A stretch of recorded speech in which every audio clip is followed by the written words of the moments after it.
নতুন করে voter list তোলার নামে এনআরসি চালু করার ব্যবস্থা করা হচ্ছে। খুব অত্যাচার হচ্ছে। স্বরাষ্ট্র মন্ত্রকের নির্দেশে তাদের রেশন কার্ড আছে, তাদের আধার কার্ড আছে, তাদের জমির পাট্টা আছে, কিন্তু তা সত্ত্বেও জোর করে তাদের ডিটেনশন ক্যাম্পে আটকে রাখা হচ্ছে।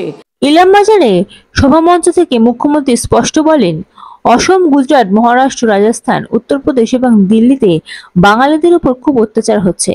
এর পাশাপাশি মুখ্যমন্ত্রী আরো বলেন, আমি কালকেই বলেছিলাম না ওই বাচ্চাটার কথা, ওদের কালকেই থানায় নিয়ে যাওয়া হয়েছে। আমি কাল মিটিংয়ে দাঁড়িয়ে বলেছিলাম রেকর্ড চেক করুন এবং ওদের হুমকি দেওয়া হবে। হয়েছে সেটাই। আমরা চাইবো তারা ফিরে আসুক। কে সত্য বলছে কে মিথ্যে বলছে প্রমাণিত হয়ে যাবে। একই সঙ্গে তিনি বার্তা দিলেন, প্রত্যেকে নতুন নাম তুলবেন ভোটার লিস্টে। ভোটার লিস্টে নাম তোলার নামে এনআরসি চালু করার ব্যবস্থা করা হচ্ছে। আমরা একজন যেন ভোটার লিস্টে নাম তুলতে বাদ না রাখি। কেউ বাদ দিলে প্রতিবাদ করবেন। বিএলওকেও বলবেন কেন বাদ গেল, জবাব দাও। আমি জেনুইন ভোটার, আমার নাম বাদ গেলে ছেড়ে কথা বলবো না, এটা আমার সাংবিধানিক অধিকার। খুব অত্যাচার হচ্ছে।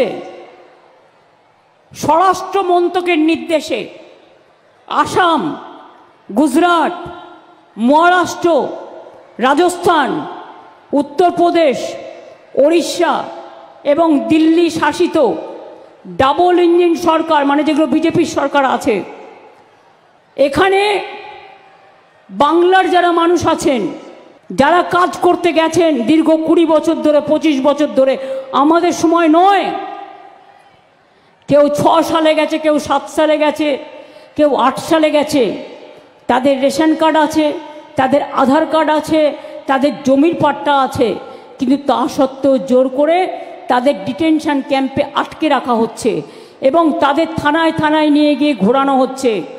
আমি কালকেই বলেছিলাম না, ওই বাচ্চাটার কথা আমি বলেছিলাম, ওদের কালকেই সব একটার পর একটা থানায় নিয়ে যাওয়া হয়েছে। আমি কাল মিটিংয়ে দাঁড়িয়ে বলেছিলাম রেকর্ড চেক করুন এবং ওদের থ্রেট করা হবে। হয়েছে সেটাই। এরপর আমরা চাইবো তারা ফিরে আসুক, আমরা চাইবো ফিরে আসুক। বাদ বাকিটা কে মিথ্যে বলছে আর কে সত্য বলছে সে তো সত্যি কথাই প্রমাণিত হয়ে যাবে।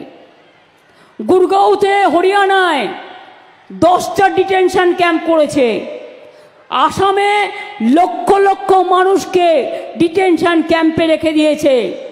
আপনাদের মনে আছে যখন এনআরসি হয়েছিল 17 লক্ষর মতো ভোটার লিস্ট থেকে নাম বাদ দিয়ে দিয়েছিল, তাদের ডিটেনশন ক্যাম্পে রেখেছিল, তাড়িয়ে দিয়েছিল।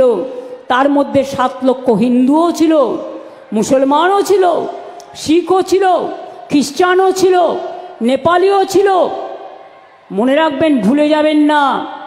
আজকে প্রত্যেকে ভোটার লিস্টের নাম তুলবেন নতুন করে। নতুন করে ভোটার লিস্ট তোলার নামে এনআরসি চালু করার ব্যবস্থা করা হচ্ছে।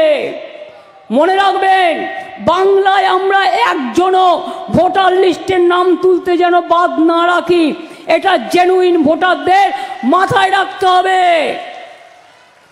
কেউ বাদ দিলে প্রতিবাদ করবেন, বিএলওকে বলবেন যে কেন বাদ গেল, জবাব দাও। আমি জেনুইন ভোটার, আমার ভোট বাদ গেলে আমি কিন্তু ছেড়ে কথা বলবো না, এটা আমার সাংবিধানিক অধিকার, আমার গণতান্ত্রিক অধিকার।